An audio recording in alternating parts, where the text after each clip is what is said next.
लड़का था, मामा के 2 लड़के और 1 लड़की थी। जो छोटा वाला लड़का था, एक दिन जैसे घर में होते कि फंक्शन वंक्शन हो रहा है, कुछ सुंदरकांड का पाठ रखवाया होगा, तो वो लड़का नॉर्मली ऐसे खेलते खेलते बच्चों के साथ खड़ा खड़ा सीधा, और जैसे सबकी नज़र पड़ती है ना कि एकदम से हल्ला गुल्ला हुआ, एकदम से यूं खड़ा होके और सीधा का सीधा यूं पीछे ज़मीन पर जाके गिरा, बिल्कुल इस तरीके से। सारे उठ के एकदम से देखने आए तो हुआ क्या है इसको, उसकी आंखें खुली हुई है और आंखें दिख रही है और बड़बड़ा रहा है, लेकिन कोई रिस्पॉन्स नहीं दे रहा है। तो सबको लगा यार शायद मिर्गी का दौरा होगा, कुछ ऐसा कुछ हुआ होगा जिस वजह से अचानक से ये फ्लैट गिरा है। तो सारे बच्चे बुला के लेके आए सबको। उसके बाद कुछ बुजुर्ग वहाँ पे थे जो थोड़े समझदार थे, उन्होंने इस तरीके से इशारा दिया कि भाई कुछ गलत है। उनको ये चीज़ फील हो रही थी कि कुछ ना कुछ लड़के के साथ गलत है, तो एक काम करते हैं किसी को दिखा भी लेते हैं। अब हुआ क्या, उस लड़के को हॉस्पिटल पहुंचा दिया गया और यहाँ पर कुछ उनके घर के बगल में कोई गुरुमा रहती थी, उनको बुलाया गया और उनको बताया गया कि ऐसे ऐसे लड़के के साथ दिक्कत हुई है। तो गुरुमा आती है वहाँ पे, उन्होंने क्या कहा, बोले कि एक काम करो, मुझे ना अपने घर के चावल दो। भाई उन्होंने अपने हाथ में चावल लिए और इस तरीके से सूंघा और एकदम से ना ये झटका, और झटक के उन्होंने क्या करा, जैसे घर के बाहर चावल फेंक दिए। उन्होंने ये यहाँ पे करा है, उधर से हॉस्पिटल से फोन आ गया कि लड़का ठीक है। इधर से उन्होंने कोई टोटका करा होगा, वो चीज़ उतारी होगी, और वहाँ से हॉस्पिटल से फोन आ गया कि जो लड़का अभी तक हॉस्पिटल में बोल नहीं रहा था वो एकदम से ठीक हो गया, वो होश में आ गया। उस लड़के को हॉस्पिटल से घर लेके आए। वो जो गुरुआ वहाँ पे आई थी, उन्होंने उतारे का कुछ सामान दिया, घर में कुछ चीज़ें रखवाई गई और फिर बता दिया कि ठीक है। कुछ परछाई वरछाई आई थी, लेकिन इसका भी खुलासा नहीं करा कि हुआ क्या था। धीरे धीरे फिर वक्त बीता, 2 दिन 3 दिन 4 दिन। वो जो लड़का था उसके साथ फिर कुछ ना कुछ दिक्कतें होने लगी, और दिक्कतें भी क्या थी कि जैसे वो बैठा रहता था तो इधर उधर देख के कुछ बड़बड़ाना शुरू कर दे, चिल्लाना शुरू कर दे। एक वक्त ऐसा आ गया कि इन्होंने क्या करा, सोचा कि यार हम ना किसी मौलवी को दिखा लेते हैं, मौलाना को दिखा लेते हैं, जो थोड़ा सा इस चीज़ के बारे में ज़्यादा जानता होगा। जब इन्होंने मौलाना को बुलाया ना, उसने भाई कुछ चीज़ें ऐसी बोल दी जिसको सुनने के बाद पूरा घर लिटरली शॉक हो गया था। मौलाना ने बोला कि वो इंसाफ चाहती थी, तुम बीच में आ गए और वो लड़की अब तुम्हें छोड़ेगी नहीं। उस मौलाना ने इस चीज़ की क्लैरिटी नहीं दी कि कौन इंसाफ चाहती थी, क्या चाहती कौन थी, लड़की है वो, और कौन वो बस इतना बोल के चला गया कि तुमसे गलती हो गई है। और अपनी तरफ से उसने क्या करा, कुछ जमजम का पानी होता है, जो पानी छिड़कना होता है, उसके अंदर कुछ उसने उर्दू भाषा में लिख के कागज़ डाले और बोल दिया कि एक काम करना, वक्त बेवक्त थोड़ा सा इधर उधर मार देना। कुछ कागज़ पे उर्दू के वर्ड्स लिख के दिए, ये बोल दिया कि घरों में चिपका लेना इन वर्ड्स को, तुम्हारे साथ कुछ नहीं होगा। कुछ कीलें ठुकवाई वहाँ पे कि तुम्हारा घर बंधवा रहा हूँ मैं, ये बोल के वहाँ पर उनकी जो दक्षिणा थी, जो भी वो अमाउंट लेते थे, वो बोल के चले गए। भाई चीज़ें फिर दोबारा शांत हो गई। पहले वो जो गुरुमा वाला इंसिडेंट हुआ था वो हुआ, उसके बाद ये मौलाना वाला जो इंसिडेंट था ये हुआ। इसके बाद क्या हुआ कि जो बताने वाला है ना बंदा प्रदीप, वो तो बता रहा है अपने मामा की कि मेरे मामा ने ही ये सब कुछ हो रहा था और मामा के परिवार में ये सब कुछ हो रहा था। तो प्रदीप ने बताया कि मेरे बड़े भाई की शादी आ रही थी। जो लड़का बता रहा है कि मेरे बड़े भाई की शादी आ रही थी, और जो लड़की है और जो प्रदीप है वो सगे भाई बहन है? नहीं, अच्छा, कजन भी नहीं, आमने सामने रहते हैं, आमने सामने रहते हैं। तो क्या हुआ, प्रदीप ने बताया कि भाई सब कुछ हो रहा था मामा के लड़के के साथ, और वो लड़की की इन्वॉल्वमेंट अलग थी, वो दूसरा घर था सामने वाला। तो इस टाइम पे प्रदीप ने बताया कि भाई मेरे बड़े भाई की शादी आ रही थी। अभी 2024 की बात है, 24-25 की बात है। तो उस टाइम पे सबका प्लान बना कि भाई चलते हैं।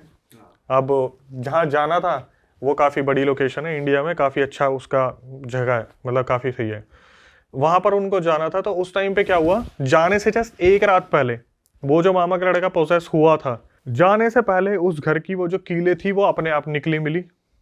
उस घर में जो सामान रखा हुआ था वो सारा का सारा ऊबड़ खाबड़ हो रखा था, और वो लड़का दोबारा पोजेस हो गया था।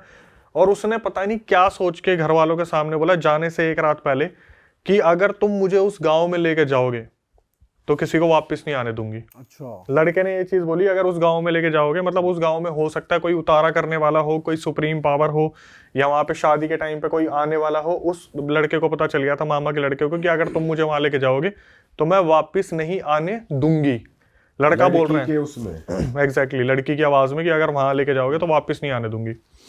इन्होंने क्या करा, उस टाइम पे जो हनुमान चालीसा होती है वो पढ़नी शुरू करी। फिर दोबारा एक बाबा को बुलाया गया। इस टाइम पे ना मौलाना थे ना वो गुरुमा थी, बाबा को बुलाया गया। वो जो बाबा आए थे उन्होंने साफ बता दिया कि भाई ये किसी लड़की की आत्मा है और ये बहुत ज़्यादा गुस्से में है, तुम्हारे लड़के को ये ले जाने की कोशिश कर रही है। उस टाइम पे क्या हुआ, जो एक पोजेशन था वो 5-10 मिनट चला और वो लड़का जो था बेहोश हो गया। बेहोश होने के बाद वो जो बाबा आए थे उन्होंने साफ बता दी कि देखो मैं इलाज कर दूंगा, लेकिन मैं इस चीज़ की श्योरिटी नहीं देता कि परमानेंट इलाज है, इसके लिए तुम्हें हवन वगैरह करवाना पड़ेगा। अब इनके पास इतना टाइम था नहीं, इन्हें शादी में जाना था। इन्होंने क्या करा, उस बाबा से जो इलाज करवाया बड़े वाले लड़के का, छोटे वाले लड़के का और बड़े वाले लड़का का, किसी एक का इन्होंने इलाज करवा लिया था, जिस पे उस टाइम पोजेशन आया था, शायद छोटे वाले पे आया था, तो छोटे वाले लड़के का इन्होंने इलाज करवा लिया। भाई इन्होंने इलाज करवाया छोटे लड़के का। जिस दिन ये लोग निकल रहे थे शादी के लिए, बड़े वाले लड़के में पोजेशन आ गया। रास्ते में ही उसके अंदर पोजेशन आ गया। पूरे रास्ते, पूरे गाड़ी में हल्ला मच रहा है। 2 गाड़ियां यहाँ से गई थी, बड़ी बड़ी 7 सीटर, और रास्ते में ये चीज़ हाईलाइट हो गई कि भाई उस लड़के के साथ दिक्कत हो रही है। तो फिर दोबारा वो जो बाबा इनके घर पे आए थे छोटे वाले भाई का इलाज करने, उनको कॉल पे लिया गया। उन्होंने वहाँ से मंत्र पढ़े। तो मंत्र पढ़ने के बाद क्या हुआ, बड़ा वाला जो लड़का था वो शांत हो गया। मामा जी ने पूछा कि क्यों हो रहा है ऐसा, मतलब मेरे घर के साथ ऐसा क्यों हो रहा है, मैंने तो किसी का कुछ बिगाड़ा भी नहीं है। बाबा ने बताया कि बेटा हाथ तो तेरा ही है इसमें, बेशक तूने जानबूझ के करा हो या गलती से करा हो, लेकिन मैंने तेरे को बोला भी था कि हवन करवाना पड़ेगा, तुम्हें शादी ज़रूरी थी, तुम शादी अटेंड करने निकल गए, अब तुम्हें पछताना तो पड़ेगा। मामा जी की एक लड़की भी थी जो सबसे अलग है, उसके बारे में अभी कुछ बात नहीं चल रही है। दोनों लड़कों का कुछ ना कुछ सॉल्यूशन कर दिया गया है। अब ये पहुंच गए गाँव में, शादी अटेंड कर ली, सब कुछ हो गया, वहाँ पे कोई दिक्कत नहीं हुई। अब मैं एक लाइन हाईलाइट करता हूँ दोबारा, जो उस स्पिरिट ने बोली थी कि अगर मुझे लेके जाओगे मैं वहां से वापस नहीं आने दूंगी, किसी को भी नहीं आने दूंगी। ठीक है, किसी को भी नहीं आने दूंगी। ये चीज़ें चलती गई, शादी अटेंड कर ली, बहुत अच्छे से फंक्शन अटेंड कर लिए। अब वापस आने की बात हो रही थी। जब ये गाँव से निकलते हैं अपनी एक्चुअल लोकेशन के लिए, सबसे पहले जिस गाड़ी में वो मामा का लड़का बैठा हुआ था जो बड़ा वाला था, उस गाड़ी का टायर फटता है। सबसे पहले टायर फटा। इन लोगों को एक ऐसा दिन सिलेक्ट करा गया था जिस दिन इनके वहाँ पे मान्यता है कि हमें इसी दिन ट्रैवल करना चाहिए, ये दिन सबसे शुभ होता है। उस एंटिटी ने इनका वहाँ से निकलना मुश्किल कर दिया। इन्होंने पूरी ज़बरदस्ती कर दी कि हमें इसी दिन निकलना है, इसी दिन निकलना है। बार बार गाड़ी को रिपेयर करवा रहे हैं, गाड़ी में कोई ना कोई दिक्कत आ रही है। अब इसके बाद क्या हुआ, जब ये लोग वहाँ से निकले, अब इस चीज़ को भाई ध्यान से सुनना, ये एंडिंग बहुत डार्क है इसकी, कि जब ये वहाँ से निकले ना तो 2 गाड़ियाँ थी। आगे वाली गाड़ी फूफा जी चला रहे थे, पीछे वाली गाड़ी मामा जी चला रहे थे, और मामा जी की फैमिली के ही साथ ये सारी दिक्कतें हो रही थी। फूफा जी जो थे उनके साथ बुआ जी बैठी थी और बहुत सारे रिलेटिव बैठे थे। मामा वाली जो गाड़ी थी उसमें सारी फीमेल्स बैठी थी और बच्चे बैठे हुए थे। मामा जी वाली गाड़ी में दोनों 7 सीटर थी, और इन्होंने आपस में डिस्कस किया था, एक जगह चाय पी है इन लोगों ने, वहाँ पे डिस्कस किया है कि हम 1-1.5 किलोमीटर की दूरी पे दोनों गाड़ियों को सलामत चलाएंगे तो कोई दिक्कत नहीं होगी। अब फूफा जी आगे वाली गाड़ी चला रहे थे, मामा जी पीछे वाली गाड़ी चला रहे थे। धीरे धीरे गाड़ी चल रही थी। बीच में जब ये चाय पीने रुके ना, उस टाइम पे जो फूफा जी के साथ बुआ जी थी, उन्होंने बोला कि मैं औरतों में जाके बैठ जाती हूँ, थोड़ा सा उनसे बातचीत कर लूंगी तो मेरे टाइम पास हो जाएगा, मुझे पता नहीं चलेगा टाइम का। इधर से क्या हुआ, पीछे वाली गाड़ी में से जो बड़ा वाला मामा का लड़का था जिसपे एक टाइम पे पोजेशन आया था, वो आके इस वाली गाड़ी में बैठ गया। अब भाई जब गाड़ी चलनी शुरू हुई ना हाईवे पे, फूफा जी गाड़ी लेके जा रहे, एक टाइम पे ऐसा लगा कि यार जो पीछे वाली गाड़ी है वो कहाँ रह गई। इन्होंने क्या करा, गाड़ी साइड में लगा ली कि 15-20 मिनट हम देख लेते हैं अगर कोई दिक्कत है, क्या है क्या नहीं है। अब वेट करने लगे तो इन्हें लगा शायद कोई फ्रेश होने उतरा होगा किसी ढाबे पे, किसी होटल पे, या चाय पीने के लिए कोई उतरा होगा, कोई वॉमिटिंग हो गई होगी किसी कॉल वॉल नहीं करी उस टाइम पे कॉल नहीं करा। जब ये 15-20 मिनट रुके ना, इनके पास कॉल आया। अच्छा। और कॉल पे जो पुलिस वाले थे उन्होंने बोला कि ये गाड़ी आपके साथ थी वाइट कलर की। उन्होंने बोला हाँ हमारे साथ थी। बोल दिया फटाफट से आ जाओ, इनका बहुत भयंकर एक एक्सीडेंट हुआ है। अरे भाई साहब, पीछे वाली गाड़ी का बहुत भयंकर एक्सीडेंट हुआ है और जितनी जल्दी हो सके आप लोग पहुंच जाओ। इन्होंने क्या करा, उस टाइम पे हड़बड़ाहट तो हो ही जाती है। फूफा जी गाड़ी चला रहे थे, फूफा जी ने क्या करा, यू टर्न मारा और इतना भी ध्यान नहीं दिया कि सामने से 2 एम्बुलेंस निकली है। उसी टाइम पे 2 एम्बुलेंस थी जो इनके पूरे परिवार को, पीछे वाले को भर के लेके जा रही थी। अच्छा। ये लोग वहां पहुंचे हैं, इन्होंने देखा जो पीछे वाली गाड़ी थी पूरी खूनम खान, और ऐसा लग रहा था कि मतलब कहीं पे स्किन चिपकी हुई है, कहीं पे जो अंदर की चीजें होती है ना, मांस चिपका हुआ है, कहीं पे कुछ है। मतलब गाड़ी को देख के कोई भी ये साक्षात बता सकता था कि भाई कोई बहुत ही भयंकर एक्सीडेंट हुआ है इस गाड़ी का, गाड़ी पूरी तरीके से तबाह हो गई। हालांकि जो सब्सक्राइबर उसने हमसे फ़ोटो भी शेयर की है, लेकिन मेरे को नहीं लगता लगाने की ज़रूरत है, ऑडियंस बहुत ज़्यादा हो जाएगी देख के विचलित कि बहुत अजीब सी वो फ़ोटो है। जब ये लोग पूछते हैं पुलिस वालों को दोबारा कॉल करके कि कहाँ गए, सारे के सारे आपने कॉल करके बुलाया, तो उन्होंने बताया कि ये नियर बाय हॉस्पिटल है, यहाँ पे आ जाओ। भाई आगे वाली गाड़ी में फूफा जी थे, चाचा जी थे, पीछे वाली गाड़ी में चाचा जी का लड़का भी बैठा हुआ था, बुआ जी भी बैठी हुई थी, जैसे कि मैंने बताया उन्होंने गाड़ी चेंज कर ली थी। उसमें मामा का लड़का भी था, मामा का छोटे वाला, बड़ा वाला आगे चला गया था। जैसे ही ये लोग हॉस्पिटल पहुंचते हैं, इन्होंने देखा कि 2 बच्चे स्ट्रेचर पे पटक रखे हैं, वो मर चुके हैं। चाचा का लड़का और मामा का लड़का। मैं बता रहा हूँ इस टाइम मेरे को भी काफ़ी इमोशंस आ रहे हैं। वो दोनों स्ट्रेचर पे पड़े हैं, वो ख़त्म हो चुके हैं। ये जाते ही अनाउंस कर दिया कि ये दोनों ख़त्म हो चुके हैं। हालत देखी गई जो चाची जी थी, उन चाची जी की जो हालत थी वो पता कैसी थी? उनका सर फटा हुआ था और पूरा ऐसे जैसे लटक जाता है ना, इस तरीके से लटका हुआ था। तो एम्बुलेंस वालों से बात की कि हुआ क्या ये। उन्होंने जो चीज़ बताई ना एम्बुलेंस वालों ने बताया, भाई हम पीछे बैठे हुए थे, चाची जी ने एम्बुलेंस वालों का हाथ पकड़ रखा था और बार बार चाची जी बोल रही थी मेरे बच्चे को बचा लो, मुझे बचा लो, मेरे बच्चे को बचा लो, मेरे घर वालों को बचा लो, मेरे घर वालों को बचा लो। ये जैसे एम्बुलेंस वाले बात करते हैं ना कि हाँ माता जी मत आप टेंशन लो, सब ठीक हो जाएगा, सब ठीक हो जाएगा। एकदम से जो चाची जी बैठी हुई थी, उनकी गर्दन मुड़ी यूं करके, सर ऊपर गया, धम धम धम, स्ट्रेचर पे खुद ही बैक टू बैक मारना शुरू कर दिया और 10-12 बार उन्होंने अपने स्ट्रेचर पे इस तरीके से सर मारा और फिर वो भी खत्म हो गई। 3 जाने जा चुकी हैं। इसके बाद क्या हुआ, वहां पर जब ये लोग पहुंचे तो सबसे पहले चाचा बेहोश हो गए, फूफा जी वहां पे थे। फूफा जी ने देखा भाई मेरा भी बच्चा खत्म हो गया, मेरी वाइफ भी खत्म होगी, बुआ जी भी खत्म हो चुकी थी। अच्छा ये सॉरी चाची मैंने बोल दिया, बुआ जी थी ये। बुआ जी जो पीछे गई थी, जो बोली थी औरतों के साथ बैठ जाऊं, वो भी खत्म हो चुकी है। मामा और मामी की जो, मामा जी की जो लड़की थी, वो 2 बच गए थे बस। उसके अलावा पीछे वाली गाड़ी में 4 लोग थे जो खत्म हो गए थे। और चौथा कौन था? चौथी थी चाची, अच्छा हाँ चाची ही थी वो। चाची जी खत्म हुई है, चाची खत्म होगी, बुआ खत्म हो गई और दोनों बच्चे खत्म हो गए। चाचा का लड़का और मामा जी का जो लड़का था वो खत्म हो गए। अब इनको समझ नहीं आ रहा कि परिवार के ऊपर एकदम से जो गाज टूटी है, ये क्या हुआ, किस वजह से हुआ। इस टाइम पे परिवार में ऐसा हो गया था कि एक साथ इतनी चीज़ें हो गई। और भाई जब ये बॉडी देखने गए ना, एक बच्चा था जिसके सर में ना गेयर घुस गया था, जो लगाने वाला गेयर होता है ना, वो घुस गया था इधर। मामा जी वगैरह बच गए क्योंकि एयर बैग टाइम से खुल गए थे, नहीं तो जो लोग आगे पीछे बैठे थे उनकी अंतड़ियां बाहर आ गई थी। इतना बुरा एक्सीडेंट ये हुआ था वहाँ पे। इन्होंने उस चीज़ को समेटा, मामा जी बच गए थे, उन्होंने समेटा। चाचा जी जो थे वो बहुत बिजनेस माइंडेड थे, उन्होंने भी अपने बच्चे और बीवी खो दी थी। अब इसके बाद क्या हुआ, जब ये लोग गाँव पहुँचे, सबका विसर्जन करा, जब वहाँ पर अपने सबसे जो मेन बाबा थे, गुरु जी थे, उनसे मिले और उनको बताया कि हमारे घर में ऐसा ऐसा हो गया। तो गुरु जी ने साफ बता दिया कि भाई एक लड़की थी, याद करो, जिसको मर गई थी या मार दिया था। वो लड़की इंसाफ चाहती थी, लेकिन मामा जी ने वहाँ पे आके क्या करा, घोषित कर दिया कि हाँ ये ठीक है, मतलब मैं अप्रूवल दे रहा हूँ। एग्जैक्टली वो सुसाइड है। वो सुसाइड था या क्या था हम डिस्क्लोज नहीं कर सकते, लेकिन वो जो एंटिटी थी वो शुरू से ये चाहती थी कि मेरे को उस चीज़ का इंसाफ मिले। मामा जी ने अपनी तरफ से क्या करा, बीच में अड़चन बन गए, डिक्लेयर कर दिया कि ये सुसाइड है। जिस वजह से वो जो एंटिटी थी वो इनके घर में प्रवेश करी, सबसे छोटे वाले लड़के पे आई, फिर बड़े वाले लड़के पे आई। और उस एंटिटी ने बोला भी था अगर मुझे गाँव लेके जाओगे तो मैं वापस नहीं आने दूंगी। अब इन्होंने पूछा कि गाड़ी के अंदर ऐसा हुआ क्या, तो वो बाबा जी ने अपनी आँख बंद करी होगी, उन्होंने देखा होगा, उन्होंने बताई जो चीज़ भाई, बताया कि गाड़ी अपने नॉर्मल स्पीड पे चलने लग रही थी। मामा जी का जो लड़का था वो अचानक से अपने ही पापा को बोलने लगा गाड़ी रोक, गाड़ी रोक, गाड़ी रोक। उसके पापा ने पीछे मुड़ के पूछा हुआ क्या हुआ, उसने क्या करा, अपने जैसे गाड़ी नहीं रोकी, अपने बाप का सीधा यू करके नाक पे मुक्का मारा। उसके पापा ब्लैकआउट हो गए।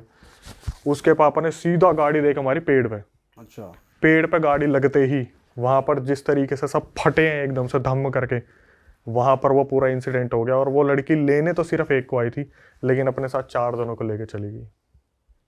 उसके बाद इन्होंने अपने घर का उतारा करवाया, लेकिन तब तक वो एंटिटी अपना बदला ले चुकी थी। तो आगे के लिए तो ऐसा हो गया कि ठीक है घर को बंधवा लिया इन्होंने। लेकिन जो चाचा जी थे जिसके बारे में हमें प्रदीप बता रहा था भाई चाचा जी इतने बिजनेस माइंडेड थे ना कि जिस बिजनेस में वो हाथ रख देते थे वहाँ पर वो गोल्ड बना देते थे। उस चीज़ को बोलते हैं ना पत्थर को हाथ लगाया तो सोना बन गया।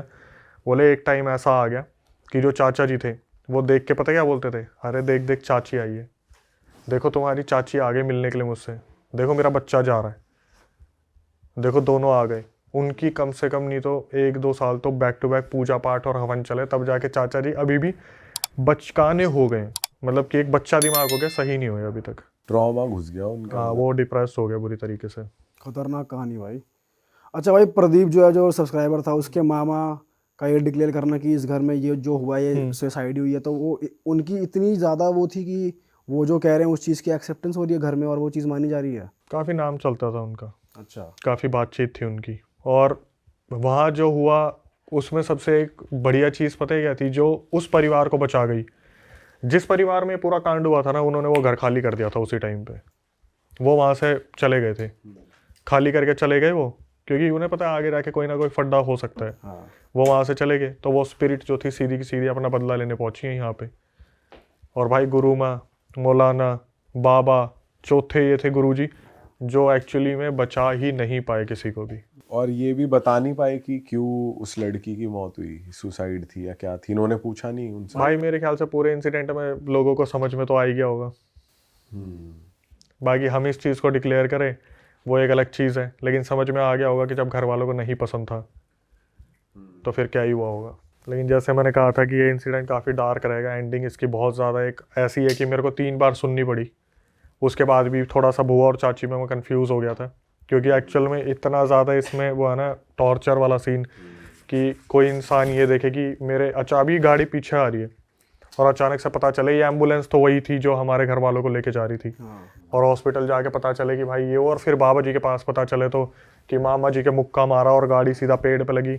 घर वाले सुन रहे हैं तो सिर्फ ये चीज़ की एक इतने से स्टेटमेंट की वजह से इतना बड़ा कांड हो गया। थोड़ी लेकिन लापरवाही भी रही इनकी, अगर इनको ये इतना बिलीव ही कर रहे हैं कि ये किसी को दिखा रहे हैं बाबा को या मौलवी को, और वो ये कह रहे हैं कि मत जाना वरना पूरा वो जैसे वो आत्मा आती है वो कहती है कि तुम उधर मत जाना वरना मैं पूरा परिवार को ले जाऊंगी, वो भी उन्होंने नहीं सोचा इस बारे में और चले गए सब। वो भी लापरवाही रही। मैं तो सच बताऊँ, मैं तो उस तरफ नहीं देख के ना, मैं तो लॉस को देख रहा हूँ।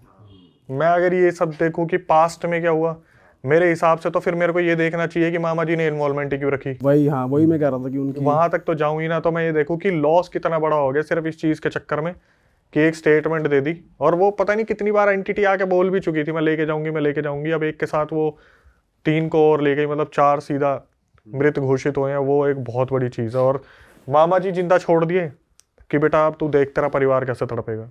ये भी एक सोचने वाली चीज़ है कि मामा और लड़की को छोड़ दिया, एक बेटा तो आगे वाली गाड़ी में बैठा था, मामा जी जो है वो जिंदा छूट गए कि भाई अब तू देख कि एक्चुअल में होता क्या है जब अपना कोई गुजरता है। तो भाई नेक्स्ट स्टोरी पे चलते हैं। नेक्स्ट स्टोरी कहाँ की है, मतलब किसके साथ हुई है, कुछ बताओ थोड़ा। भाई सेकंड इंसिडेंट अपने यहीं का ही है, आसपास का ही। और जो बताने वाले उनका पूरा नाम तो राजेश है, वैसे उन्हें राज नाम से पुकारा जाता है। तो इन्होंने बताया कि इनके साथ क्या प्रॉब्लम हो रही थी कि जैसे जॉइंट फैमिली में रहते हैं और इनके पिताजी जो हैं वो काफ़ी एक अच्छी पोस्ट पे थे और काफ़ी अच्छा अर्न करते थे। लेकिन जिस तरीके से वो अर्न करते थे ना, उनके आसपास वाले जो इनके रिश्तेदार थे बहुत चिढ़ा करते थे उस चीज़ से रिलेटेड। घर में कोई ना कोई अनबन रहा करती थी। और सबसे बड़ी जो दिक्कत थी, जो इनके पापा है, राजेश के पापा जो है, इनके खुद के मम्मी पापा बहुत इस चीज़ से चिढ़ते थे कि ये दूसरे भाइयों बहनों को सपोर्ट नहीं करता, खुद के लिए ही सब कुछ करता है। तो क्या होता था, जैसे राजेश के तो वो दादाजी लगे जो इनके पापा के पापा हैं, वो दादाजी शाम को पी के आते थे और राजेश के पापा को डांटते थे कि अगर तेरे से नहीं करा जा रहा, तो घर में पैसे नहीं दे सकता तो घर छोड़ के निकल जा, हमारे किसी काम का नहीं है। और जो बाकी रिलेटिव्स थे वो भी क्या करते थे, जैसे राजेश सबसे छोटे वाले, उनसे एग्जैक्टली काउंटिंग बताता हूँ, सबसे बड़े वाले जो भाई है वो रियल एस्टेट में थे। जिनके साथ ये इंसिडेंट हुआ है वो राजेश के बड़े भाई है, मतलब बीच वाले हैं वो वाईफाई के ऑफिस में काम करते थे, ठीक है। और राजेश स्टूडेंट है जिन्होंने हमें ये सब कुछ बताया है।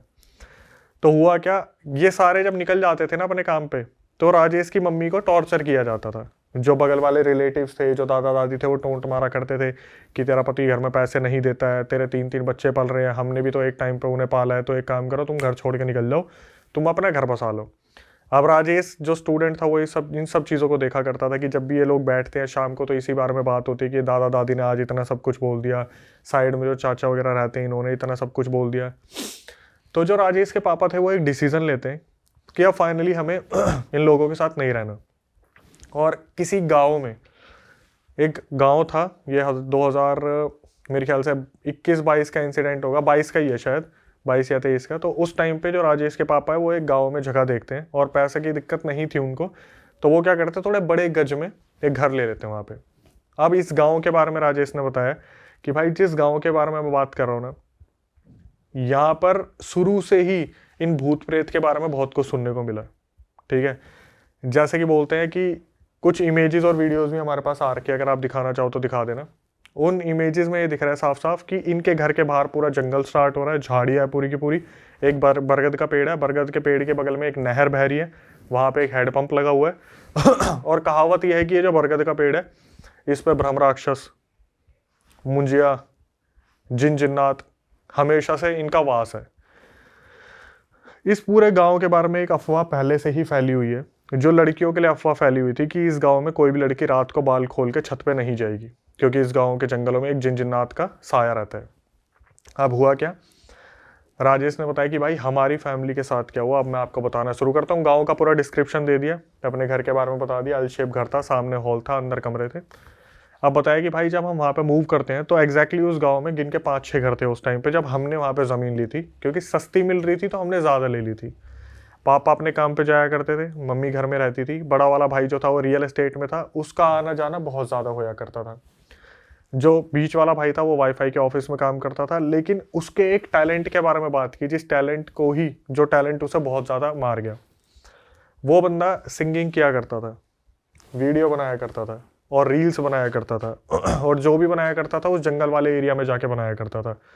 वो क्या करता था, जैसे वाईफाई वाले ऑफिस से जिस दिन छुट्टी होगी या फिर जिस दिन पार्ट टाइम उसे लगता है कि आज काम नहीं है, तो वो क्या करता था, जंगल वाले एरिया में निकल जाता था। अब इन सब चीज़ों में क्या हुआ, जो राजेश थे वो बताते कि भाई मैं खुद इस चीज़ को अप्रिशिएट करता हूँ कि मेरे भाई की जो आवाज़ है वो सिंगिंग के मामले में बहुत अच्छी आवाज़ है, काफ़ी अच्छा वो गाता था। कि जो मेरे भाई का दोस्त था ऋतिक, वो उसका इतना अच्छा दोस्त था, मतलब एक दूसरे पे जैसे भाई मरते हैं ना, ऋतिक एकलौता दोस्त था उसका, जो इसका भाई है। भाई का नाम मानव रख लेते हैं, कि राजेश ने बताया मानव जो मेरा भाई है उसका दोस्त ऋतिक था।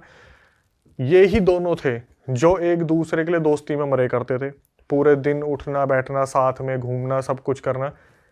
ऋतिक एक बार ना ट्यूशन से वापस आ रहा था, 7:30 बजे का उसका ट्यूशन था, और ट्यूशन से आते आते उसको कभी कभार 9, 9:30 बज जाते थे। गाँव वाला एरिया था। एक बार ऋतिक हो गया किडनैप। ठीक है, जब ऋतिक किडनैप हुआ तो उसकी ढूंढाभाली चली और 1 हफ्ते में ऋतिक वापस मिल गया था। अच्छा, मिल गया था। इसके बाद क्या हुआ, दूसरी बार 2 महीने बाद ऋतिक फिर दोबारा किडनैप हुआ। इस बार ऋतिक का कुछ भी आता पता नहीं चला। अब हुआ क्या, जो ये मानव था राजेश का भाई, ये बहुत ज़्यादा उस चीज़ को लेकर डिप्रेस हो गया। जंगल में जाया करता था, वहाँ गाने वाने बनाता था, रील्स बनाता था और बहुत सारा टाइम वहाँ स्पेंड करता था। एक दिन जब ये घर वापस आता है ना मानव, तो राजेश ने देखा कि यार बहुत ज़्यादा इमोशनल हो रखा है, पक्का है रो क्या है। इन्होंने उस चीज़ के बारे में बात नहीं की, ये सोच के कि यार दोस्त था नहीं मिल रहा तो इमोशनल हो गया, और दोस्ती को भी समझ रहे थे कि बहुत पुराना दोस्त था, इकलौता दोस्त था इस गांव में जो बना था, तो इसलिए अपसेट है ये बहुत ज़्यादा अपसेट है। लेकिन उस दिन से कुछ चीज़ें चेंजेस जो है मानव में देखने को मिली। मानव जब घर वापस आया ना तो वो 19 घंटे सोया करता था। आया, खाना खाया और सो गया। उसे बार बार उठा रहे हैं कि तेरे को ऑफिस भी जाना है, तेरे को ऑफिस जाना है, उठ जा फटाफट से ऑफिस चला जा। नहीं जाना ऑफिस, नहीं जाना, नहीं जाना। इन सब चीज़ों में क्या हुआ, जैसे किसी दिन अगर बैठे ना इन्होंने, तो इन्होंने मानव से वो पूछा कि तू क्या गाना बना रहा था ऋतिक के लिए, अपनी दोस्ती के लिए। राजेश ने भाई हाईलाइट करा कि आप बिलीव नहीं करोगे अक्षय भाई, उस बंदे ने दोस्ती के लिए जो गाना लिखा ना अपने दोस्त ऋतिक के लिए, हम भी ये देख रहे थे कि मतलब इस बंदे ने ये लिरिक्स निकाले कहाँ से, बहुत बेहतरीन तरीके का गाना। और वो गाना सुनते सुनते सारे ही रो पड़े उस दिन कि ऋतिक पता नहीं कहाँ चला गया, मिल नहीं रहा, दोस्ती में इतना सब कुछ चल रहा है।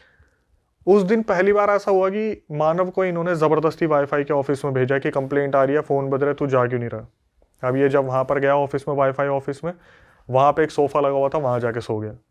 बॉस के घर पे कॉल आ रही कि आपने क्या इसकी नींद पूरी नहीं होने दी है, ये यहाँ पे आके सो गया है, इस तरीके से चीज़ें चल रही हैं।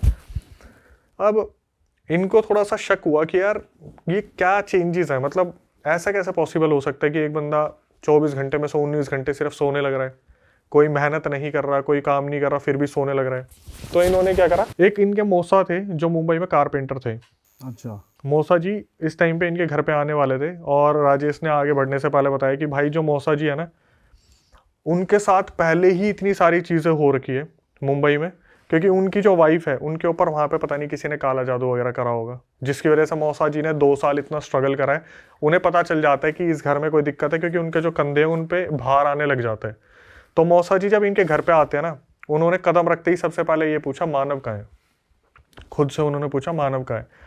तो राजेश ने अपनी तरफ से बताया कि मौसा जी ऐसे ऐसे दिक्कत चल रही है और पता नहीं 19 घंटे सोता रहता है, पता नहीं क्या दिक्कत चल रही है। तो मौसा जी ने बोला कोई नहीं, एक काम करेंगे हम ना बालाजी चलेंगे, ठीक है, टेम्पल होके आएंगे।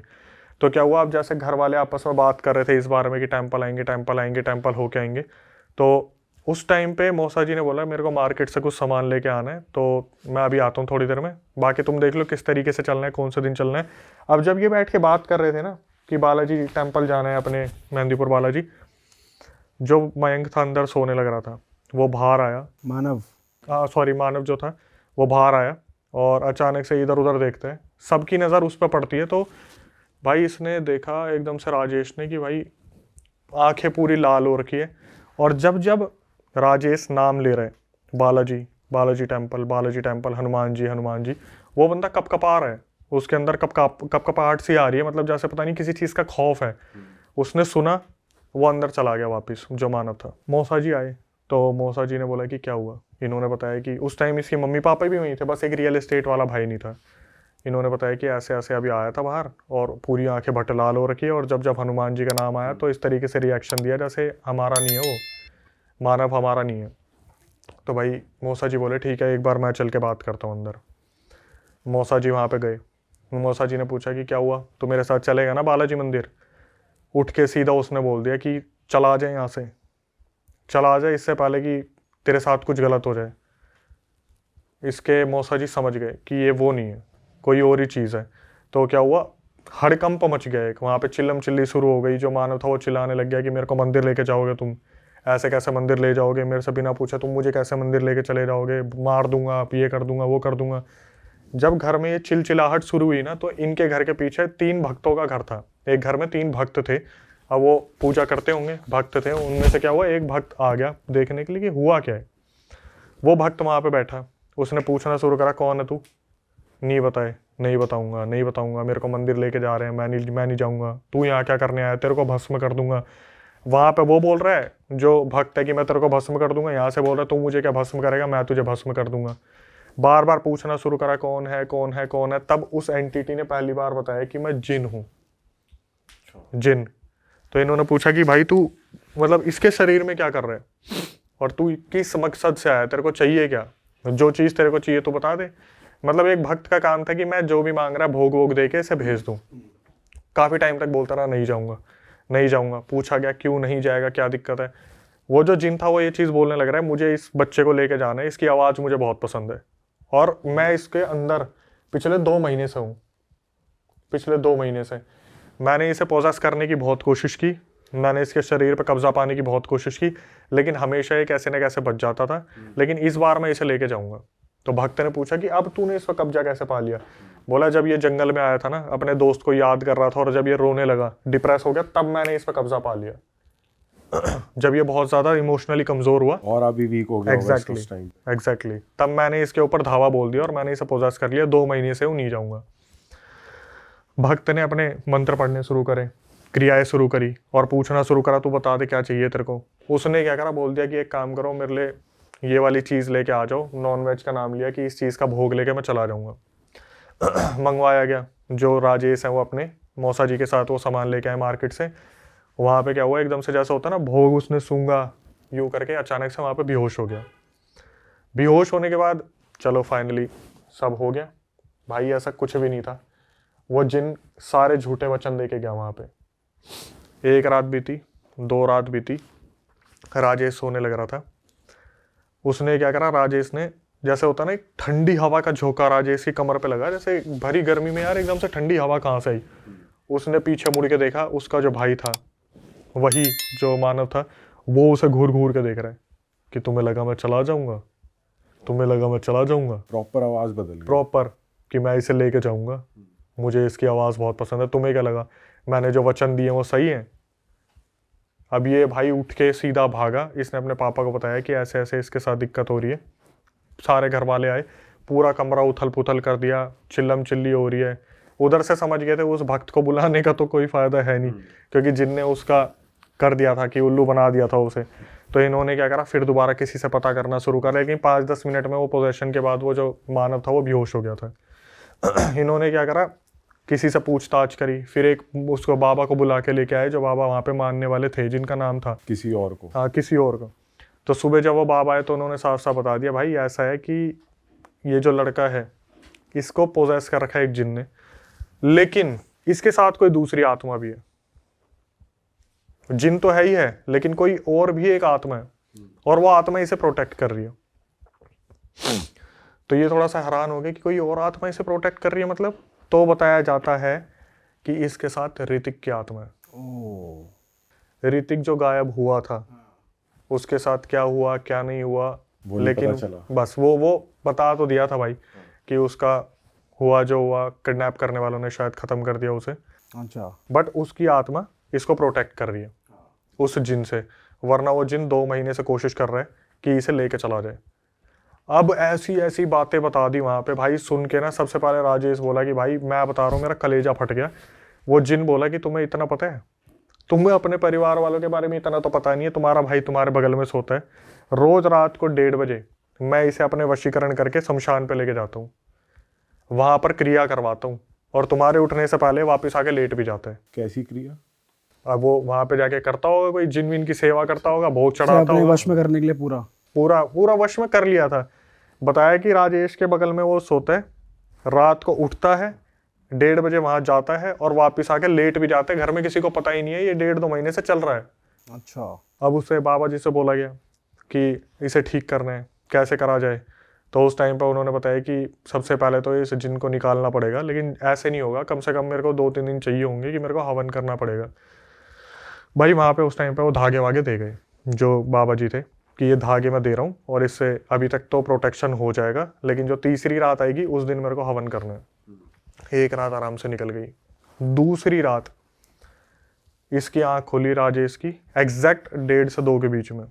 इसने पीछे मुड़ के देखा, वो जो भाई था वो था ही नहीं वहाँ पे। इतने एकदम से ही हो जाता, भाई कहाँ चला गया, भाई कहाँ चला गया। वो चिल्लाने लगता, पापा पापा भाई नहीं है। मानव पता नहीं कहाँ चला गया। एक बार देखना शुरू करना, तो जाके देखा एक कमरे में एक कुर्सी के ऊपर उकड़ू बैठा हुआ है। अच्छा। इस तरीके से बिल्कुल, और बार बार यही कि अब इसे ले जाने का वक्त आ गया, इसे ले जाने का वक्त आ गया। तुम्हें क्या लगा मैं कोई आम जिन हूँ और मैं ऐसे ही इसे छोड़ दूंगा? इन्होंने पकड़ने की कोशिश करी, हाथ पैर छुड़वा के सीधा ये भागा है, उसी वाले बरगद के पेड़ के ऊपर जाके ऊपर बैठ गया। सारे घर वाले पीछे पीछे भागे। इनके घर से मेरे ख्याल से 100-150 मीटर की दूरी पे होगा, वहीं पे शमशान है, वहीं पे वो नहर है, और नहर के पास एक हैंडपंप लगा हुआ है। तो जब ये वहाँ पे पहुंचे, ऊपर देखा, भाई ये तो बरगद के पेड़ के ऊपर जाके बैठ गया। अब वहाँ से बार बार बुला रहे, नीचे आ जा, नीचे आ जा, हम तेरे पेरेंट्स है, कोई नहीं है, इसे लेके जाने का वक्त आ गया। बुला लो, कितने भक्तों को बुलाओगे, बुला लो कितने गुरुजी को बुलाओगे। तो उस टाइम पे क्या हुआ, हनुमान चालीसा पढ़ी गई, और बहुत सारे मंत्र थे जो बहुत रिस्पेक्टेड है, तो मैं उनका नाम इस तरीके से नहीं लूँगा।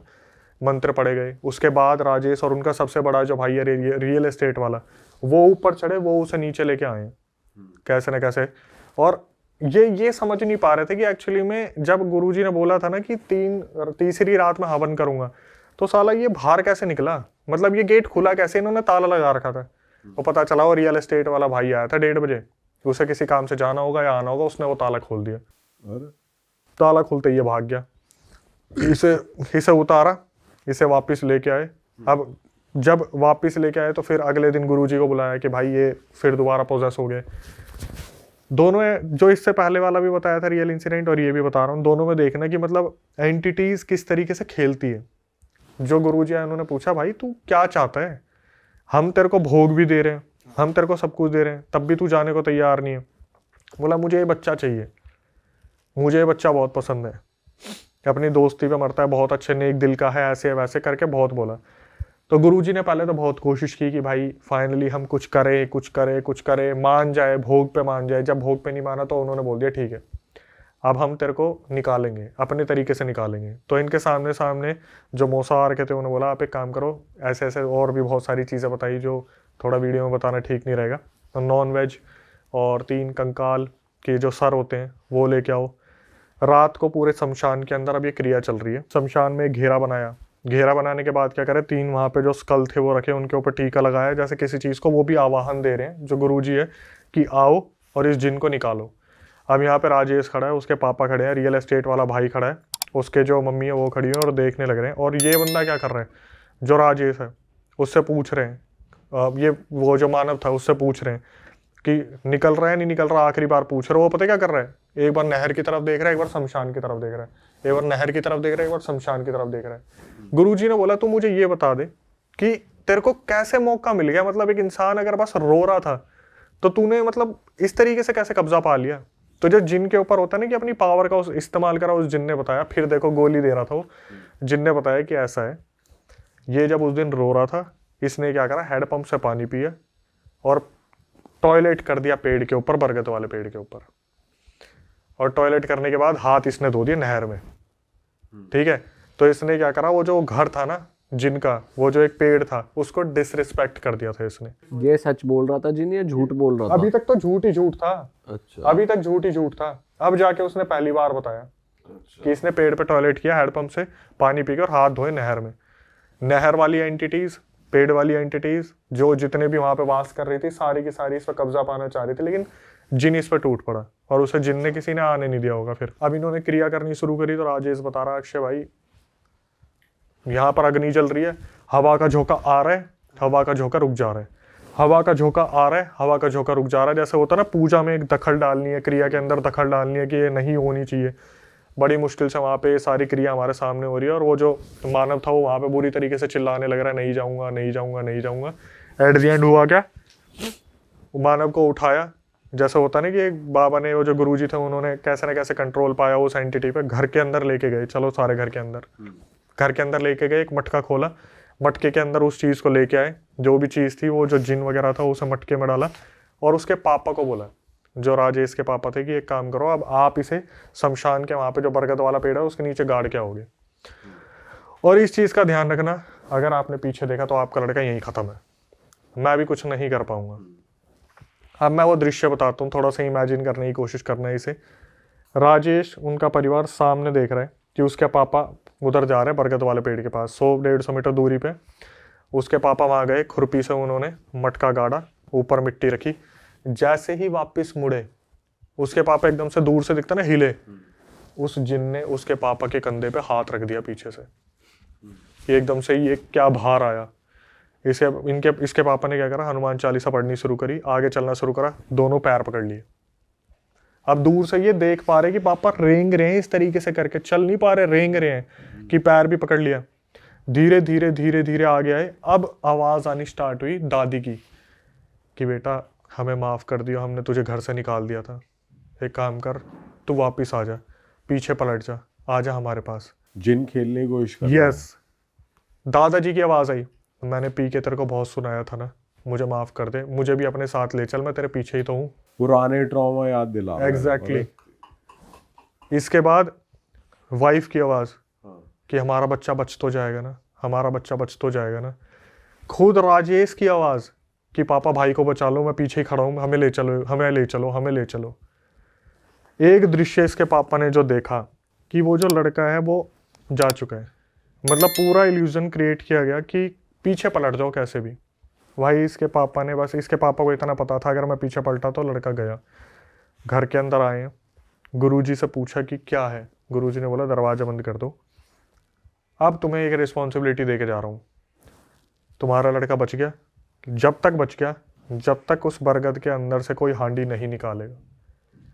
यही एक रीज़न है कि मैंने गाँव का नाम नहीं बताया, क्योंकि राजेश ने मेरे को बोला था भाई आप गाँव का नाम बताओगे कोई पक्का आके उसे निकाल देगा। बरगद के पेड़ को इनमें से कोई ना कोई कभी ना कभी खिड़की में से घूरता रहता है कि उसके नीचे जो हांडी दबी हुई है ना, उसे गलती से कोई निकाल ना दे।